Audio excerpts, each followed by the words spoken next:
তো বাংলার বাড়ি আবাস যোজনা প্রকল্পের সুবিধাভোগীদের জন্য একটি খবর নিয়ে আসলাম। এইখানে বলছে ঘরের তালিকা থেকে 4 লক্ষ নাম বাদ পড়েছে।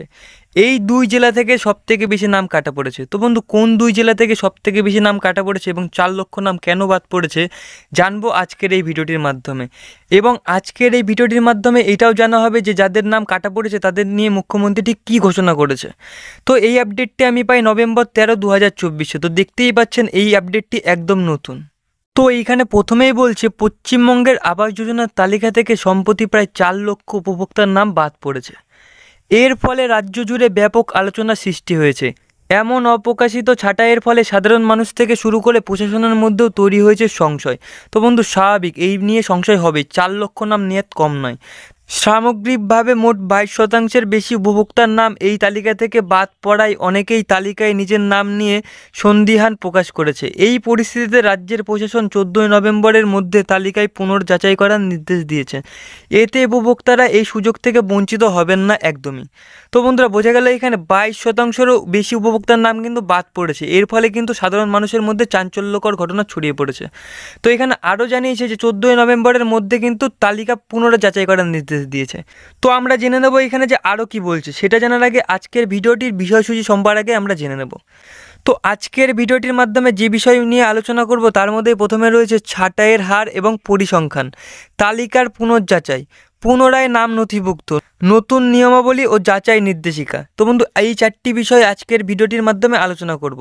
তো বন্ধু, এই 4টি বিষয়ে আলোচনা শোনার আগে আপনাদের সকলকে একটি রিকোয়েস্ট করছি। আপনাদের মধ্যে এমন অনেকেই আছেন যারা আমার চ্যানেলে নিয়মিত ভিডিও দেখেন কিন্তু আমার চ্যানেলটি সাবস্ক্রাইব করতে ভুলে যান।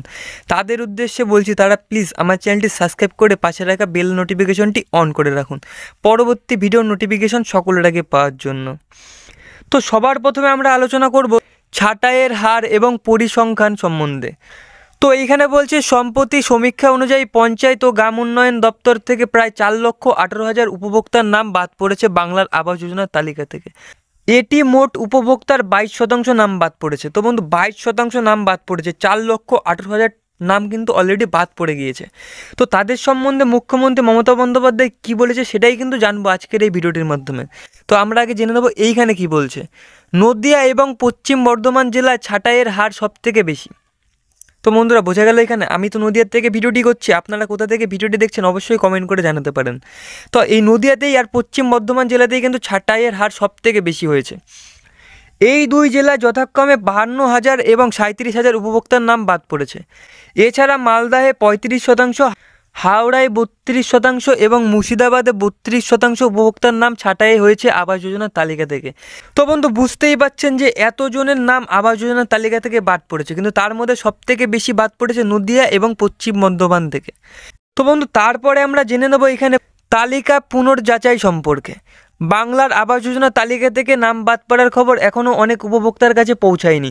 তো বন্ধু, যাদের কাছে এই ভিডিওটি গেছে তাদেরকে আমি রিকোয়েস্ট করছি, যাদের কাছে এই ভিডিওটি যায়নি তাদেরকে শেয়ার করে দেওয়ার জন্য, তাহলে তারাও এই খবরটি নিঃসন্দেহে পেয়ে যাবে। তো এখানে বলছে 14 নভেম্বর পর্যন্ত পুনরায় যাচাইয়ের জন্য উপভোক্তাদের তথ্য সংগ্রহ করা হবে। প্রথম ধাপে গ্রাম পঞ্চায়েত স্তরে যাচাই করার কাজ চলবে। এরপর তালিকায় 10% উপভোক্তার তথ্য পঞ্চায়েতের মাধ্যমে পুনরায় যাচাই করা হবে, যাতে কোনো রকম ভুল না হয় এবং কেউ এই প্রকল্প থেকে বঞ্চিত না হয়। সোজা বাংলা কথায় বলতে গেলে মমতা বন্দ্যোপাধ্যায় যে নির্দেশ দিয়েছেন সেই নির্দেশ মেনে চললে পারে একজনও আবাস যোজনার সত্যিকারের প্রাপক সেই তালিকা থেকে নিজের নাম খোয়াবেন না। তো যাই হোক, এরপরে আমরা জেনে নেব পুনরায় নাম নথিভুক্ত সম্বন্ধে। তো এখানে বলছে রাজ্য সরকার ইতিমধ্যে ছাঁটাই হওয়া তালিকায় কিছু উপভোক্তার নাম পুনরায় অন্তর্ভুক্তির পরিকল্পনা গ্রহণ করেছে।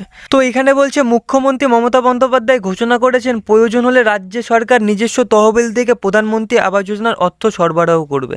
তো এটা তো আমি আগেও বলেছিলাম, অনেকদিন আগেও বলেছিলাম, এখন আবার বলছি মুখ্যমন্ত্রী কিন্তু পিছিয়ে থাকবে না, সকলের সুবিধার্থে তিনি এগিয়ে এসছে। তো আমরা জেনে নেব এখানে আরও কি বলছে। যদিও এই খাতে আলাদা কোনো বাজেট বরাদ্দ নেই, তবে সম্প্রতি কেন্দ্র থেকে জিএসটি ক্ষতিপূরণের অর্থ পাওয়ার পর এই বিষয়ে কিছুটা শিথিলতা এসেছে। তবে এর ফলে রাজ্যের অর্থ তহবিল কিছুটা ঘাটতি দেখা যেতে পারে। তো এরপরে আমরা জেনে নেব নতুন নিয়মাবলী ও যাচাই নির্দেশিকা সম্বন্ধে।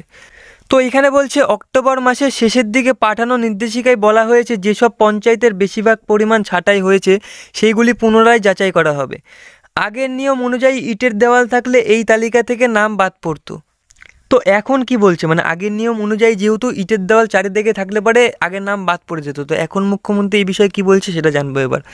কিন্তু নতুন নির্দেশিকা অনুযায়ী ঘরের ইটের দেওয়াল থাকলেও যদি পাকা ছাদ না থাকে তাহলে সেই উপভোক্তার নাম তালিকায় পুনরায়ভুক্ত করা যাবে, অর্থাৎ সেই উপভোক্তারা কিন্তু বাড়ি পাবে।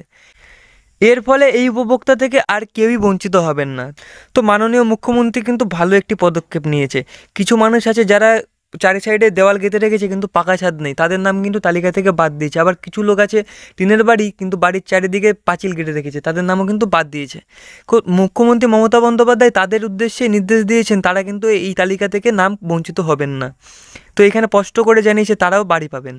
তো যাই হোক বন্ধু, আজকের ভিডিওটির মাধ্যমে আমরা জানলাম মুখ্যমন্ত্রী মমতা বন্দ্যোপাধ্যায় যাদের নাম বাদ পড়েছিল তাদের উদ্দেশ্যে ঠিক কী বলেছে। ছাঁটাই বাছাইয়ের হার এবং পরিসংখ্যান সম্বন্ধে জেনে নিলাম, তালিকার পুনরায় যাচাই সম্পর্কে জেনে নিলাম, পুনরায় নাম নথিভুক্ত সম্পর্কে জেনে নিলাম এবং নতুন নিয়মাবলী ও যাচাই নির্দেশিকা সম্বন্ধেও জেনে নিলাম। তো বাংলার বাড়ি আবাস যোজনা প্রকল্পের সম্বন্ধে আজকে সমস্ত কিছু তথ্যই জেনে নিলাম। তো বন্ধু, বাংলার বাড়ি আবাস যোজনা প্রকল্পের সমস্ত সুবিধাভোগীদের জন্য আমি এরকম ভিডিও আনতেই থাকি। তো বন্ধু, আজকের ভিডিওটি এখানেই শেষ করছি। আপনাদের সকলকে অসংখ্য ধন্যবাদ জানাচ্ছি ভিডিওটি মনোযোগ সহকারে শেষ পর্যন্ত দেখার জন্য। এবং ভিডিওটি শেষে আপনাদের সকলকে একটি রিকোয়েস্ট করছি, আপনি যদি এখনও আমার চ্যানেলটি সাবস্ক্রাইব না করে থাকেন তবে চ্যানেলটি সাবস্ক্রাইব করে পাশে থাকা বেল নোটিফিকেশনটি অন করে রাখুন পরবর্তী ভিডিওর নোটিফিকেশন সকলের আগে পাওয়ার জন্য। আজকের মতন এখানেই শেষ করছি।